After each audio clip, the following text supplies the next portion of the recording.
பேரன்பின் அல்லாஹ்வின் நல்லடியார்களே, சகோதரர்களே, இந்த உலகத்திலே நாங்கள்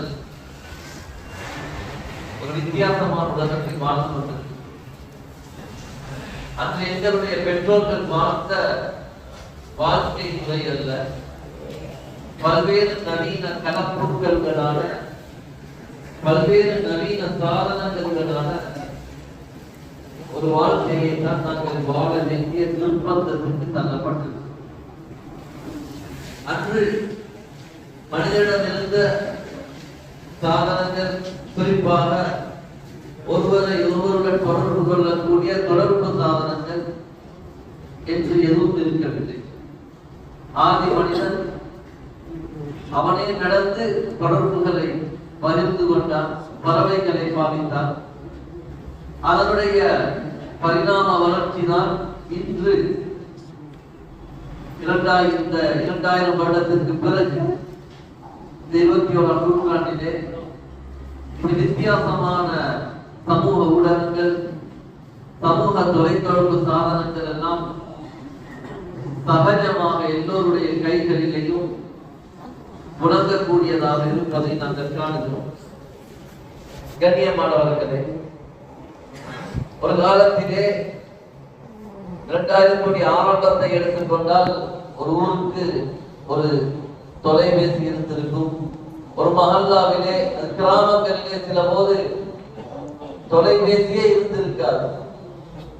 நகரங்களை எடுத்துக்கொண்டால் ஆங்காங்கே யாருடைய வீட்டிலே ஒரு 2 தொலைபேசிகள் இருந்திருக்கும். 2005க்கு பிற்பட்ட காலத்தில் வீட்டுக்கு ஒரு தொலைபேசி என்று வந்து அதற்கு பிறகு ஆளுக்கு ஒரு தொலைபேசியாக மாறி இப்பொழுது ஆளுக்கு பல தொலைபேசியாக மாறி இருப்பதை காணுகிறோம். வியாபாரத்துக்கு என்றொன்று, வீட்டுக்கு என்றொன்று, சின்ன சின்ன விடயங்களுக்காக என்றொன்று என்று பல மாதிரியான இதனுடைய வளர்ச்சியை நாங்கள் காணுகிறோம். கண்ணியமானவர்களே, இது எங்களுடன் வாழ்க்கையில் இப்பொழுது ஒரு நபராக இரண்டர கலந்தது போன்ற ஒரு நிலையில் இருப்பதனால் ஒரு முஸ்லிமான மூமினான நான் அதை எவ்வாறு பயன்படுத்த வேண்டும் என்ற அறிவு எனக்கு இருக்க வேண்டும். சில போது என்னுடைய ஒரு சாதனம், ஒரு கருவி என்னை நாளைக்கு நரகத்துக்கு கொண்டு போய் சேர்த்து, என்னுடைய உம்மா தாய் குடும்பம் அல்ல, உயிருள்ள ஜீவன்கள் அல்ல, உயிரற்ற ஒரு பொருள் நாளைக்கு நரகத்திற்கு காரணமாக அமைய போகின்றது என்றால் அது எங்களுடைய வாழ்க்கையில் மிக பயங்கரமானது, ஆபத்தானது, நாங்கள் தவிர்க்க வேண்டிய ஒன்று என்பதையும் நாங்கள் புரிந்து கொள்ள வேண்டும். எனவே இன்றைய நவீன தொலைத்தொடர்பு சாதனங்கள், சமூக ஊடகங்கள், இவைகளெல்லாம் தேவைதானா, பிரயோஜனம் உள்ளதுதானா என்று கேட்டால் நிச்சயமாக இருக்கிறது, இல்லாமல் இதனுடைய அனுகூலங்கள் நிறைய இருக்கு. இன்று இல்லாமல் இருக்க முடியாது என்று சொல்லுகின்ற அளவுக்கு எங்களுடைய வாழ்க்கையில், அது தொழில் வாழ்க்கையாக இருந்தாலும் சரி, கல்வி வாழ்க்கையாக இருந்தாலும் சரி, வீட்டுடனான எங்களுடைய குடும்ப வாழ்க்கையாக இருந்தாலும் சரி, அது இன்றியமையாத ஒன்றாக மாறி இருக்கிறது. ஏனென்றால் இன்று கல்வி நிறுவனங்கள் கூட குழந்தைகளுக்கான, மாணவர்களுக்கான செய்திகளை அதனூடாகத்தான் தருகின்றார்கள். வியாபாரம் இன்று நிறைய பேர்கள் இதனூடாக வியாபாரம் செய்கிறார்கள். அமெரிக்காவின் சந்தையில் இருக்கின்ற ஒரு பொருளை இலங்கையிலிருந்து கொள்வனவு செய்கின்ற அளவுக்கு இன்றைய குளோபல் உலகம் மாறி இருக்கிறது. மிகப்பெரிய வர்த்தக உலக மயமாக்கலாக மாறி இருக்கிறது. வீட்டிலே இருந்து கூட சாதாரண நாங்கள் கூட எல்லா செய்தியையும் எடுத்துக் கொண்டு போவதில்லை. அங்கே போவோம், போனுக்கு மெசேஜ் வந்திருக்கும், செய்தி வந்திருக்கும், இதை வாங்கிக் கொண்டு வாருங்கள் என்று வாங்கிக் கொண்டு வந்து விடுவோம். இப்படித்தான் இன்று எங்களுடைய வாழ்க்கையில் இது இரண்டரை கலந்து இருக்கிறது. எனவே இதனுடைய அனுகூலங்கள் நிறைய இருக்கின்றன. அதை நான் சொல்ல வேண்டிய அவசியம் இல்லை. நாங்கள் எல்லோரும் அதனை அனுபவித்துக் கொண்டுதான் இருக்கிறோம். நிறைய கற்கலாம், படிக்கலாம், ஆசிரியர்களே தேவையில்லை என்ற அளவுக்கு இன்று நிறைய கற்கக்கூடிய வசதிகள் இருக்கிறது. ஆசிரியர் மூலம் தான் கற்க வேண்டும் என்ற ஒரு விதி சிறந்தது, அதுதான் முறையானது. ஆனால் இன்று தேவையில்லை என்ற அளவுக்கு கூட அது நிறைய கல்வியை கற்கக்கூடிய இடங்களாக நிறைய புத்தகங்கள், ஒரு காலம் இருந்தது புத்தகங்களை பணம் கொடுத்து வாங்க வேண்டும். இப்பொழுது அப்படி எல்லாம் கிடையாது. ஆடியோ நூல்கள் இருக்கின்றன, நிறைய பிடிஎஃப் நூல்கள் இருக்கின்றன, வாசிப்பதற்கான சகல வசதிகள் இருக்கின்றன. ஒரு கைபேசிக்குள்ளால் 10,000 20,000 புத்தகங்களை லைப்ரரிகளை உள்ளடக்கி இருக்க முடியும். இப்படியாக நிறைய துறையிலே உலகம் வளர்ந்திருக்கிறது கண்ணியமானவர்களே. ஆனால் இதனுடைய அடுத்த பகுதி என்று இருக்கு, இதனுடைய பிரதிகூலம் இருக்கு, இதனுடைய பாதிப்பு இருக்கிறது. இதை நாங்கள் தெரிந்து கொள்ள வேண்டும். இதனுடைய முதலாவது பாதிப்பு மனிதனுடைய ஈமானுக்கான பாதிப்பு. சில போது எங்களுடைய ஈமானை பறித்து இது நாங்கள் உலகத்திலே காணுகின்ற பல்வேறு மாற்றங்களுடைய அடிப்படையாக இதை நீங்கள் பார்க்கிறோம். ஏனென்றால் ஒரு விடைய முதல் தடவை பெரிதாக தெரியும், பாவமாக தெரியும். பழக பழக அது ஒரு எங்களுக்கு ஒரு கொசு மூக்கி நின்றால் அதை விரட்டுவதை போன்ற ஒரு சர்வ சாதாரணமாக மாறி அதிலும் அதை தெளிவாக அப்படியே சொல்லுது கண்ணியமானவர்கள். எனவே இது எங்களை அறியாமல் எங்களுடைய ஈமானுக்கு வேட்டு வைக்கக்கூடியதாக மாறிவிடும். ஸல்லல்லாஹு அலைஹி வஸல்லம் ஒரு ஹதீஸை சொன்னார், துஅரதுல் ஃபிதனு அலல் குலூபி கல் ஹஸீரி ஊதனூனா. கியாமத்துக்கு அன்னித்த காலத்தில் ஃபித்னாக்கள் உலகத்தில் வரும்.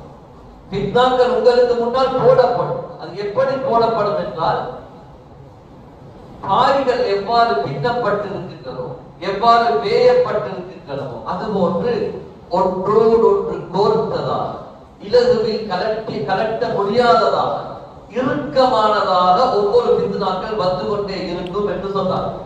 இன்னொரு ஹதீஸிலே அலையை சுட்டிக்காட்டினார், அலை ஓய்வதில்லை. அதுபோன்றுதான் மனிதனுடைய ஆசைக்கு இச்சைக்கு சாப்பாடு கொடுக்கக்கூடியவைகள் அடுத்தடுத்து வந்து கொண்டிருக்கும். மனிதனை நரகத்துக்கு தள்ளக்கூடியவைகள் அடுத்தடுத்து வந்து கொண்டிருக்கும். அலை போன்று வந்து கொண்டிருக்கும் என்று ஸல்லல்லாஹு அலைஹி வஸல்லம் சொல்லிவிட்டு சொன்னார்கள், ஐயோ கல்வி முஸ்லிமா, ஒரு உள்ளம் அந்த பாவத்தை உள்வாங்கும் என்று இருந்தால் ஒரு கருப்பு புள்ளி அந்த உள்ளத்தில் விழுந்து விடுகிறது. அந்த புள்ளி கல்வி தூய்மையாகக்கூடிய புள்ளி அல்ல, கண்ணுக்கு விளக்குகின்ற புள்ளி. எங்களை அறியாமல் நாங்கள் கருப்பாகுகின்ற, நரகத்திற்கு பிறகாகுகின்ற புள்ளிகள். எந்த உள்ளம் அந்த பாவத்தை மறுக்குகிறதோ, பாவத்தை தட்டிவிட்டு போகின்ற அளவுக்கு உறுதியானதாக இருக்கிறதோ, அந்த உள்ளத்தில் பாவத்தை தடுத்ததற்காகவே ஒரு வெள்ளை புள்ளி போடப்படுகிறது என்று சொன்னார். எனவே பாவத்தை உள்வாங்குதல், பாவத்தை விட்டு விலகுதல், இதற்கு மனிதனுக்கு ஒரு பயங்கரமான, ஒரு பாவமுள்ளான, ஒரு உறுதியான ஈமான் சொன்னார்கள். ஒரு மனிதனுடைய உள்ளம் இருந்து விட்டால், கருத்து போய்விட்டால் எப்படி இருக்கும் தெரியுமா? அது சொன்னார்கள், ஒரு பாத்திரத்தை தலைகீழாக வைத்தால் அதற்குள்ளால் எவ்வளவுதான் தண்ணீர் ஊற்றினாலும் அது வெளியேதான் போகின்றதோ, அதுபோன்று இவருடைய உள்ளம் மறுபக்கமாக மாறிவிடும். எந்த நல்ல விடயத்தையும் உருவாக்க மாட்டாது என்று சொன்னார். கண்ணியமானவர்கள், இன்று நாங்கள் பார்க்கிறோம் இந்த சமூக ஊடகங்களை, சமூக வலைதளங்களை. இன்று நல்லதற்கு பாவிப்பவர்கள் அதிகமா, கெட்டதற்கு பாவிப்பதற்கு அதிகமா என்றால் நிறைய மோசமானதற்கு தான் அதிகமாக இருப்பார். இதற்கு காரணம் என்னவென்றால், ஒரேடியாக கெட்டு போவதில்லை, கொஞ்சம் கொஞ்சமாக மாறி மாறி மாறி நல்லது வந்தால் ஏற்றுக்கொள்ளாத தன்மையும், கெட்டது வந்தால் உள்வாங்கக்கூடிய தன்மையும் வந்து அவருடைய உள்ளம் அந்த தலைகீழாக புரட்டப்பட்ட குடத்தை போன்று மாறி எந்த நல்ல விடயத்தையும் உள்வாங்காததாக இருப்பார். சொன்னார்கள் ஸல்லல்லாஹு அலைஹி வஸல்லம் கடைசியில், லா யஅரிஃபு மஅரூஃபன் வலா யுன்கிரு முன்கரா. அவருக்கு நல்லது நல்லதாக தெரியாது, கெட்டது கெட்டதாக தெரியாது. நல்லது கெட்டதாக தெரியும், கெட்டது நல்லதாக தெரியும் என்று சொல்லிவிட்டு சொன்னார்கள், இல்லாமா முஸ்லிமின் ஹவா. அவருடைய இச்சைக்கும் ஆசையும் மட்டுமே அவருடைய உள்ளம் தேடிக்கொண்டிருக்கும் என்று சொன்னார்கள். கண்ணியமானவர்கள், எனவே சில போது எங்களுடைய இந்த சமூக வலைதள பாவனைகள் அல்லது தொலைபேசி பாவனைகள், இது போன்ற என்னென்ன இருக்கின்றனோ, இந்த பாவனைகள் சில போது எங்களுக்கு என்ன செய்யும் தெரியுமா? எங்கள் ஆசைக்கு விருந்துதல், எங்கள் ஆசையை தீர்க்கும். ஆனால் அது முடிக்காது. எங்களை நரகத்தின் அதால பாதாளத்துக்கு தள்ளாமல் எங்களை விடமாட்டாது என்பதை நாங்கள் விளங்கிக் கொள்ள வேண்டும். அல்லாஹ் தஆலா குர்ஆனில் சொல்கிறான், உள்ளங்கள் துருப்பிடித்து விட்டால் நல்லதை ஏற்றுக்கொள்ளார். வஇதா துத்லா அலைஹிம் ஆயாத்துனா கால அஸாதீருல் அவ்வலீன். அன்றைய மக்கா முஸ்லிம்களுக்கு குர்ஆன் ஓதப்பட்டால் சொன்னார்கள் இதுவெல்லாம் கட்டுக்கதை என்று. அதற்கு அடுத்த வசனம் குர்ஆன் சொல்கிறது, ஏன் தெரியுமா? ரான அலா குலூபிஹிம் மா கானூ யக்ஸிபூன். அவர்கள் சம்பாதித்த பாவங்களின் காரணமாக அவருடைய உள்ளங்கள் துருப்பிடித்து விட்டன. எனவே நல்லதை ஏற்றுக்கொள்ள முடியாத நிலைக்கு அவருடைய உள்ளம் தள்ளப்பட்டிருக்கிறது என்று குர்ஆன் சொல்கிறது. எனவே கண்ணியமானவர்களே, எனவே இந்த சமூக வலைதளங்களை பாவிக்கக்கூடிய நாம் முதலாவது எங்களுடைய ஈமானை பாதுகாத்துக் கொள்ள வேண்டும். இல்லை என்றால் எங்களுடைய முடிவு பயங்கரமாக மாறிவிடும். எனவே மனிதனாக இருப்பவன் எப்பொழுதும் ஆசைக்கு அடிமைப்பட்டவன். அந்த ஆசையை வெற்றி கண்டு ஈமானுக்குரியவனாக நல்லதை உள்வாங்கக்கூடியவனாக மாறுகின்ற பொழுதுதான் அல்லாஹ் குர்ஆனில் ஒரு வசனத்தை சொல்கிறான், வஸந்தக பில் ஹுஸ்னா. யாரெல்லாம் நல்லதை நல்லது என்று ஏற்றுக்கொண்டு நல்லபடி வாழ முயற்சிக்கிறார்களோ அவர்களுக்கு நாங்கள் சுவனத்தின் பாதையை இலகுவாக்குவோம். யாரெல்லாம் நல்லதை ஏற்றுக்கொள்ளாமல் இருக்கிறார்களோ அவர்களுக்கு நாங்கள் நரகத்தின் பாதையை இலகுவாக்குவோம் என்றார். நரகத்தின் பாதை இலகுவாக போய்விடுவார். ஏனென்றால் அவருடைய வாழ்க்கை பூரா நரகத்துடைய வழியில் தான் இருக்கும் என்பதை இந்த குர்ஆனுடைய வசனம் சொல்கிறது. எனவே கண்ணியமானவர்களே, ரமதான் எங்களை எதிர்நோக்கி இருக்கின்றது. எங்களுக்கு நல்ல சந்தர்ப்பம் இருக்கிறது. கடந்த வாழ்க்கைக்கு தௌபா செய்துவிட்டு புதிய ஒரு வாழ்க்கைக்கு நாங்கள் மாற வேண்டிய தேவை இருக்கிறது. குறிப்பாக இன்றைய சமூக வலைதள கூடுதலான பாவனை எங்களுடைய நேரத்தை பாருங்கள். எங்களை அறியாமல் எங்கள் நேரத்தை தொலைத்துக் கொண்டு ஒரு மணித்தியாலம், 2 மணித்தியாலம், 3 மணித்தியாலம் என்பதே விளங்க நேரம் போவதே தெரியாது. கொஞ்சம் குர்ஆனை எடுத்து சோதிப்பாருங்க. 10 நிமிஷம் போதுகின்ற பொழுது எவ்வளவோ நேரம் போதியது போன்று ஒரு சிந்தனை உண்டாது. ஏனென்றால் நாங்கள் எதற்கு பழக்கப்பட்டிருக்கிறோமோ அதுதான் எங்களுக்கு இனிப்பாக தெரியும். எதற்கு பழக்கப்படவில்லையோ அது எங்களுக்கு கசப்பாக புளிப்பாக தெரியும். கண்ணியமானவர்களே, எனவே எங்களுடைய அத்தியாவசிய விடயங்களை கூட செய்ய முடியாத அளவுக்கு எங்களுடைய நேரத்தை இழந்து விடும். நிறைய குடும்ப பிரச்சனைகளுக்கு பின்னணியில் பார்க்கின்ற பொழுது கணவனுக்கு நேரம் இல்லை அல்லது மனைவிக்கு நேரம் இல்லை. வீணாகி போன குழந்தைகளுடைய வரலாற்றை எடுத்து பார்க்கின்ற பொழுது கண்காணிப்பதற்கு உம்மாவுக்கும் நேரம் இல்லை, வாப்பாவுக்கும் நேரம் இல்லை. இதனுடைய காரணங்களை பார்க்கின்ற பொழுது எத்தனை காரணங்கள் சொன்னாலும் எல்லாவற்றுக்கும் நேரம் கொடுக்குகிறோம். ஏன் எங்களுடைய வீட்டில் இருக்கின்ற அந்த உயிரில்லாத ஜீவன் அந்த தொலைபேசிக்கு நேரத்தை கொடுக்கிறோம். உயிருள்ள நான் பெற்ற அமானிதமான என் குழந்தைக்கு நேரம் கொடுத்து அதனை கண்காணிப்பதற்கு எனக்கு அவகாசம் இல்லாத நிலை இருக்கிறது என்பதை நிறைய பேர் நாங்கள் உணரத்தான் செய்கிறோம். கண்ணியமானவர்களே, எனவே இதிலிருந்து நாங்கள் முடியுமான அளவுக்கு விடுதலை வர வேண்டும். இந்த எங்கள் கைகளுக்கு போடப்பட்டிருக்கிற இந்த கட்டை நாங்கள் அவிழ்த்து முடியுமான அளவுக்கு இதிலிருந்து நாங்கள் விடுதலை பெற வேண்டும். ஏனென்றால் ஒரு காலம் இருந்தது, வாலிபர்கள் வெளியில் இருந்தார்கள், பாதையில் சுற்றினார்கள். அப்பொழுதெல்லாம் அந்த காலத்தில் எங்களுடைய உம்மாமார் வாப்பமார் ஏசி வீட்டுக்குள் வா என்று சொன்னார். இப்பொழுது குழந்தைகளை வீட்டுக்குள் எடுக்க முடியாத நிலை இருக்கிறது. வீட்டுக்குள் இருந்தாலேயே எந்நேரம் இதற்கு அடிமைப்பட்டு இருக்கிறான் என்ற நிலை இருக்கிறது.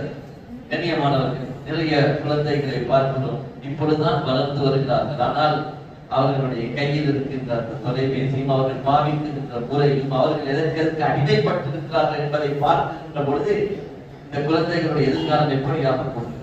தொழில் வாழ்க்கைக்கும் அவர்கள் இணக்கப்பட மாட்டார், குடும்ப வாழ்க்கைக்கும் அவர்கள் சரிப்பட்டு வர மாட்டார், அவர்கள் ஒரு தந்தை என்ற ஸ்தானத்துக்கு போவதற்கும் சரிப்பட்டு வர மாட்டார். இவர்கள் அப்பாவாரி கம்பை எடுத்தாலும் இதனுடன் தான் கிடப்பார்கள் என்ற நிலை போட்டு இருக்கிறது. எனவே கண்ணியமானவர்களே, இதை பாதுகாக்க வேண்டிய பெரிய ஒரு பொறுப்பு எங்களுக்கும் இருக்கிறது. எனவே முதலாவதாக இது எங்களுடைய ஈமானை பழுதாக்கும், இரண்டாவது எங்களுடைய நேரத்தை பழுதாக்கும், மூன்றாவது இது எங்களுடைய பாவத்தின் முதலீடாக மாறும். நன்றாக நாங்கள் தெரிந்து கொள்ள வேண்டும்.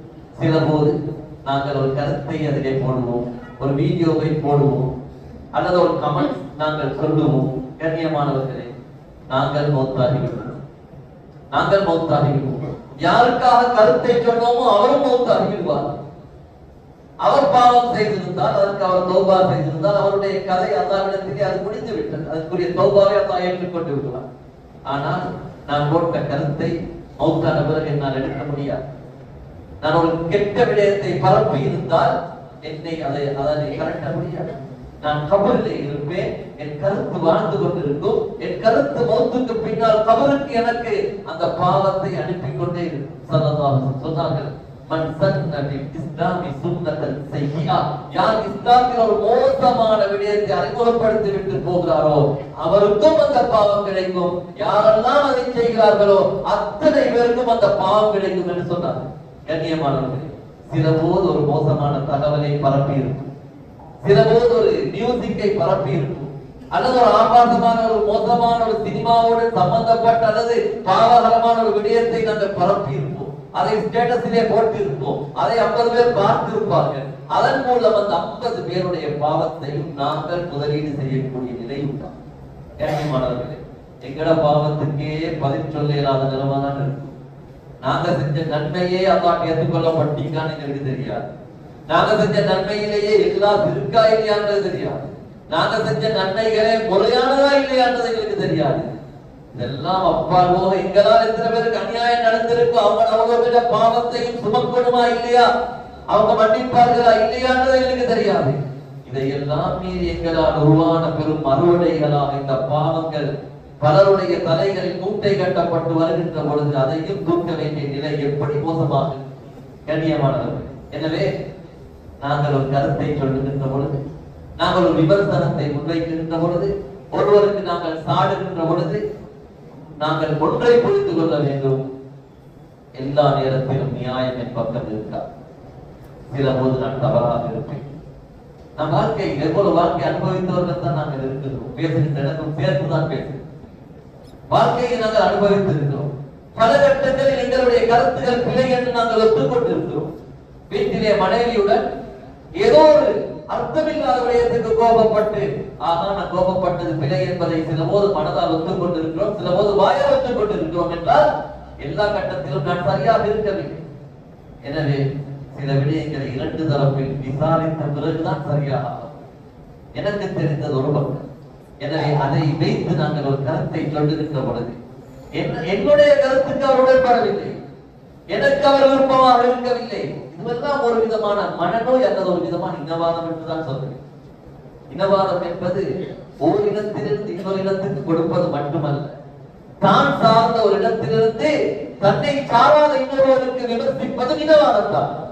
உதாரணமாக நான் ஒரு ஆளு, எனவே எனக்கு வைத்தியர்களை கண்டால் பிடிப்பதில்லை, எனவே என்ன செய்கிறேன், வைத்தியர்கள் இப்படித்தான் என்று விமர்சிக்கிறேன் என்றால் இது ஒரு இனவாதம் அல்லது ஒரு பொறாமை.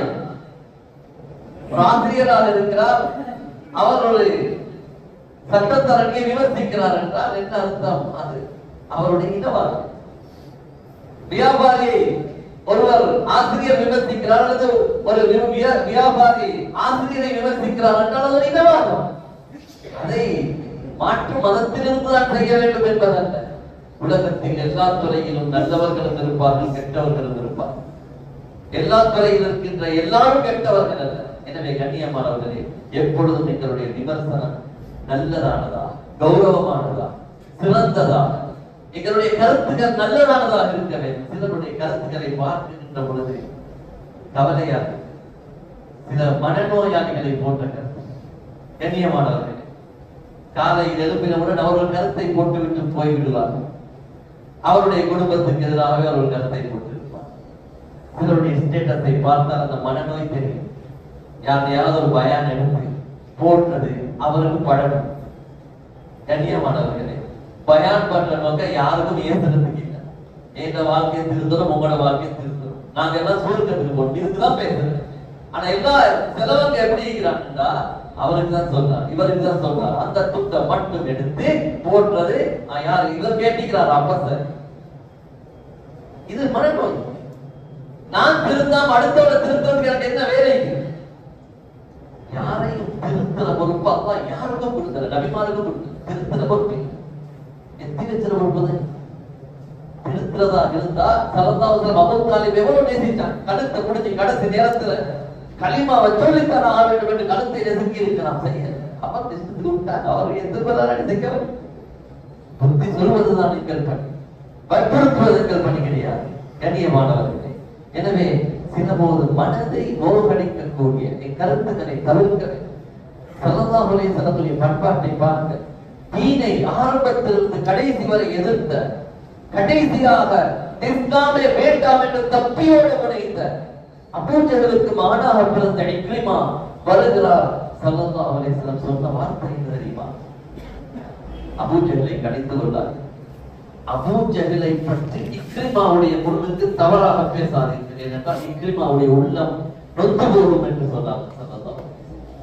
இதுதான் பண்பாடு, இதுதான் மார்க்கம். இதைத்தான் உலகத்தில் பரப்ப வேண்டும். குரோதத்தையும் விரோதத்தையும் ஆக்ரோஷத்தையும் ஆவேசத்தையும் உணர்ச்சி வசப்படுவதையும் பரப்புவதல்ல மார்க்கம். கண்ணியமானவர்களே, ஸல்லல்லாஹு அலைஹி வஸல்லம் மன் கான யுமினு பில்லாஹி வல் யௌமில் ஆகிர் ஃபல்யகுல் கைரன் அவ் லியஸ்முத். அல்லாஹ்வையும் மறுமை நாளையும் நீங்கள் ஈமான் கொண்டிருந்தால் நல்லதை பேசுங்கள், நல்லதை பேச முடியாதா மௌனித்திருங்கள் என்று ஸல்லல்லாஹு. இதுதான் எங்களுக்கு மார்க்கம் சொல்லி தருகின்ற பாடம். எனவே கண்ணியமானவர்களே, எங்களுடைய பேச்சுக்கள் யாருடைய மானத்தையும் புண்படுத்தக்கூடாது. யாராக இருக்கட்டும், ஒரு பாவியாக இருக்கட்டும், ஒரு பாவியை பார்த்து இவன் சோதம் போக மாட்டான் என்று சொன்னதற்காக ஒரு வணக்கசாலி அல்லாஹ் நரகத்துக்கு அனுப்பினான். உனக்கு என்ன தைரியம் இருக்கிறது அவரை நான் சொர்க்கத்துக்கு அனுப்ப மாட்டேன் என்று சொல்வது? உனக்கு என்ன தைரியம் இருக்கிறது என்றான். எனவே யாருக்கும் தீர்ப்பு கொடுக்கின்ற பொறுப்பை அல்லாஹ் எங்களுக்கு தரவில்லை. என்னுடைய முடிவை சரியாக அமைத்துக் கொண்டு கபருக்கு போவதென்ற வேலையை தான் அல்லாஹ் எங்களுக்கு தந்திருக்கிறார். எனவே கண்ணியமானவர்களே, எப்பொழுதும் நாங்கள் அடுத்தவர்களுக்கு நல்லதை நாட வேண்டும், அடுத்தவர்களுக்கு கைதை நாட வேண்டும். ஒருவர் தொழில் வாய்ப்பு இல்லாமல் இருக்கிறார் அல்லது ஏதோ ஒரு அவருக்கு ஒரு நல்லதை செய்வோம், அந்த மோட்டிவேஷன் பண்றோம், அது ஒரு கருத்தை ஸ்டேட்டஸ்ல போடுறோம், அதை பார்த்து 4 பேர் திருத்திட்டாங்க, எங்களுக்கு நன்மை கிடைக்கும். ஒருத்தருடைய மனக்கும் காரணமாய் போட்டுட்டோம்னா அவரும் பாவம், நாங்களும் பாவம். எனவே கண்ணியமானவர்களே, அல்லாஹ் தஆலா குர்ஆனில் சொல்லுகிறார். அல்லாஹ் தஆலா குர்ஆனிலே ஒரு சம்பவத்தை சொல்லுகிறார். சூரா நம்லே. அந்த சூராவுக்கு பேரே எறும்பு. ஏனென்றால் அந்த எறும்பு செய்த பணி அப்படிப்பட்ட பணி.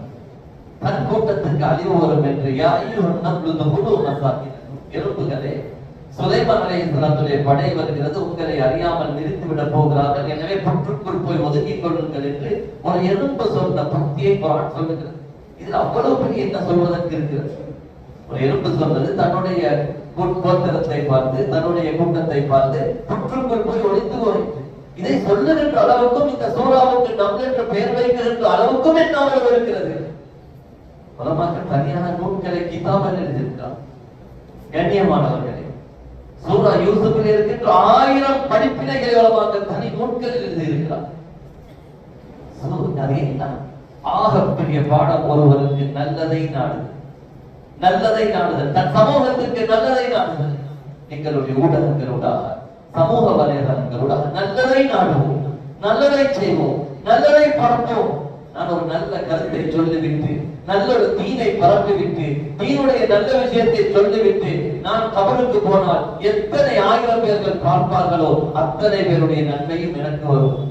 ஆனால் நிபந்தனை இஹ்லாஸ் இருக்க வேண்டும், பிரபலத்தை தேடக்கூடாது, அல்லாஹ்வுக்காக செய்ய வேண்டும், பணத்தை நோக்கமாக கொண்டு ஈடுபடக்கூடாது. இந்த நிபந்தனைகளுடன் ஒருவர் சரியாக சமூக வலைதளங்களை இஸ்லாத்திற்கு ஆப்பாவிக்கிறார் என்றால், அல்லது இஸ்லாத்துடைய விமர்சகர் எதிரிகளுக்கு இஸ்லாத்தை புரிய வைப்பதற்கு முயற்சி செய்கிறார் என்றால் இவ்வளவு பெரிய பிரயோஜனமாகும். கண்ணியமானவர்களே, எனவே எப்பொழுதும் நாங்கள் நல்லதை செய்ய வேண்டும். அல்லாஹ் எங்களுக்கு இந்த காலத்தில் தந்திருக்கின்ற ஒரு பக்கத்தில் சோதனையாக இருந்தாலும் மறுபக்கத்தில் ஒரு ஞாபகத்தும் கூட தான் நிறைய சாதிக்கலாம், நிறைய நல்ல விஷயங்களை பரப்பலாம், நல்ல விஷயங்களை எங்களுக்கு பரிமாறிக்கொள்ளலாம். எத்தனை வாட்ஸ்அப் குரூப்கள் இருக்கிறது. எல்லாத்துடைய நோக்கமும் என்ன? அநேகமான குரூப்களுடைய நோக்கம் பொருளாதாரத்தை மேம்படுத்திக் கொள்ளுங்கள், என்னுடைய ஆகிரத்தை மேம்படுத்திக் கொள்ள. நாங்கள் ஒரு 5 நண்பர்கள் சேர்ந்து ஒரு வாட்ஸ்அப் குரூப் துவக்கலாம். இன்றைக்கு நான் காலையில என்ன சூறா ஓதினேன், நீங்க ஓதிட்டீங்களா? எங்க 5 பேர்களுக்கு மட்டும் அவர்கள் மாறுவார். நான் இன்றைக்கு இந்த நியூஸ் ஓதினேன், நீங்க ஓதிட்டீங்களா? எங்களுக்கு இடையில் ஆகிரத்தை உருவாக்கிக் கொள்வதற்கான எத்தனையோ முதலீடுகளை இதனூடாக செய்து கொள்ளலாம். நாங்கள் செய்வதெல்லாம் இன்று எப்படி மாறி இருக்கிறது என்றால், நல்ல விஷயத்தை பரப்பினா போதும், பரப்பினா மட்டும் போதும். ஒரு துவா வரும், 1000 பேருக்கு அனுப்பி விட்டுட்டு அவர் ஓதினதும் இல்லை, அவர் 1000 பேர் ஓதினதும் இல்லை. அந்த 1000 பேர் இன்னும் 1000 பேருக்கு அனுப்பினா 1,00,000 பேருக்கு வந்துடும். அவர் நினைச்சாலே பெரிய ஒரு தீமையை சேவை செஞ்சுட்டோம். கண்ணியமானவர்களே, முதலாவது அமல் செய்யும். அமல் செய்யறதுக்கு தான் தீ. அதுக்கு போலதான் அடுத்தவருக்கு தீர்ச்சு. எங்களோட வாழ்க்கையை கண்ணியமானவர்களே, அல்லாஹ் எங்களுக்கு நிறைய சந்தர்ப்பங்களை தந்திருக்கிறார். எங்களுடைய வாழ்க்கைகளை நாங்கள் மாற்றிக்கொள்ளும், அடுத்தவர்களுக்கு கெடுதியை விளைக்காமல், இந்த ஊடகங்கள் உண்டாக சமூக சீர்கேடுகளை உண்டாக்கிக் கொள்ளாமல். இன்னைக்கு நாங்க பார்த்தா நிறைய சமூக சீர்கேடு, குடும்பங்கள் பிரித்திருக்கு. என்ன காரணம் என்றா, ஒரு குரூப்பை திறந்து அதுல 5 பேருக்கு ஏசினோடனே அல்லது ஒருத்தருக்கு மனம் புண்பற்ற மாதிரி பேசினோடனே அந்த 2 பேர் லெப்ட் ஆகி குடும்பங்களே கோவிச்சு கொண்டு, இன்னொரு பக்கத்தை பார்த்தா பாவங்களுக்குரிய சந்தர்ப்பங்களாக இந்த குடும்பங்களை பாவித்துக் கொள்கிறார். பிறருடைய நம்பர்களை, தொலைபேசி இலக்கங்களை பெற்றுக் கொள்வதற்குரிய ஒரு இடமாக பாவித்துக் கொள்கிறார். கண்ணியமானவர்களே, இப்படியான பல்வேறு பாவங்களுக்குரிய சூழல்கள் உருவாகி குடும்பங்கள் குட்டிச்சுவராக மாறி இருக்கிறது. எனவே முதலாவது பாவிக்கக்கூடிய நாம் இதனை எப்படி பாவிக்க வேண்டும், இதை கொண்டு என்னுடைய ஆகரத்தை எப்படி உருவாக்கிக் கொள்ள முடியும் என்பதை யோசிக்க வேண்டும். இரண்டாவது மிக முக்கியமான கடைசியாக இந்த விடயத்தை மட்டும் சொல்லி முடித்துக் கொள்கிறேன். எங்களுடைய சிறார்கள், குழந்தைகள் இன்று அடிமையாக இருக்கிறார். தொலைபேசிக்கும் இது போன்ற வலைதளங்களுக்கும் அடிமைப்பட்ட சிறுவர்களாக இன்றைய சிறார்கள் மாறிக்கொண்டு வருகிறார். கண்ணியமானவர்களே, எனவே இதனூடாக எங்கள் சமூகத்தை பற்றிய மிகப்பெரிய சீர்கேடுதான் சமூக சீர்கேடு. அதுல மிக முக்கியமானதுதான் ஆடை கலாச்சார சீர்கேடு. ஏனென்றால் இவங்க பார்க்கிறாங்க, பல அந்நிய சமூகத்துடைய கலாச்சாரங்களை பார்க்கிறாங்க, அங்க இருக்கக்கூடிய கருத்துக்கள் உருவாக்குறாங்க, ஃப்ரீடம் என்ற ஒரு கருத்தை உருவாக்குறாங்க. நாங்க எப்படியும் கொடுக்கலாம், எங்களை யாரும் கேட்க முடியாது. நாங்க எப்படியும் பேசலாம், எங்களை யாரும் கேட்க முடியாது. நாங்கள் எதையும் செய்யலாம், யாரும் எங்களை கேட்க முடியாது என்ற ஒரு பெரிய சமூக சீர்கேட்டை நோக்கி போகுது. பாப்பாவை மதிக்கிறாங்க இல்ல, சமூகத்துள்ள பெரியவர்களை மதிக்கிறாங்க இல்ல, ஊருள்ள தலைவர்களை மதிக்கிறாங்க இல்ல, உலமாக்களை மதிக்கிறாங்க இல்ல, யாரையும் மதிக்காத ஒரு சமூகம் உருவாகி கொள்வது. கண்ணியமானவர்களே, எங்களுடைய குழந்தைகள் என்ன பாவிக்கிறாங்க? ஒரு வாப்பக்கு ஏன் புள்ள அதை என்னத்துக்கு யூஸ் பண்றது தெரியல, நீங்க அதை கொடுக்க வேண்டாம். இன்னைக்கு நிறைய பொய்ய சொல்லி ஏமாத்தி வாங்கி அதனால எவ்வளவு மோசமான பாவனைகளுக்கு, மோசமான இடங்களுக்கு போயிட்டு இருக்கிறார். கண்ணியமானவர்கள், சிறைச்சாலையில் இருக்கிற வாலிபர்கள் இருக்கிறார். காரணத்தை பார்த்து, அடிப்படை எடுத்து பார்த்தா இதுதான். எங்களோட சமூகத்துடைய பல்கலைக்கழக வீதம் 10, சிறைச்சாலை வீதம் 20. கண்ணியமானவர்கள், காரணம் என்ன? கல்வி இல்ல, படிக்க தயார் இல்ல, நேரத்தை கொடுக்க தயார் இல்ல, நேரம் கிடைச்ச உங்களுடைய வாப்பனை போன் எடுத்துக்கொண்டு ஓடியாச்சு. கண்ணியமானவர்களே, எனவே வீட்டில் குழந்தைகளை நெறிப்படுத்துவோம். அல்லாஹ் எங்களுக்கு தந்திக்கிற அமானிதத்தை நாங்கள் பாதுகாப்போம். அல்லாஹ் எங்களுக்கு தந்திக்கக்கூடிய பலன்களை சுவர்க்கத்துக்குரியதாக மாற்றி அல்லாஹ்வை திருப்திப்படுத்தி சுவர்க்கத்துக்குரியவர்களாக வாழ்த்து மௌத்தாகக்கூடிய பாக்கியத்தை எல்லாம் வல்ல அல்லாஹ் தஆலா நம் அனைவருக்கும் தருவானாக.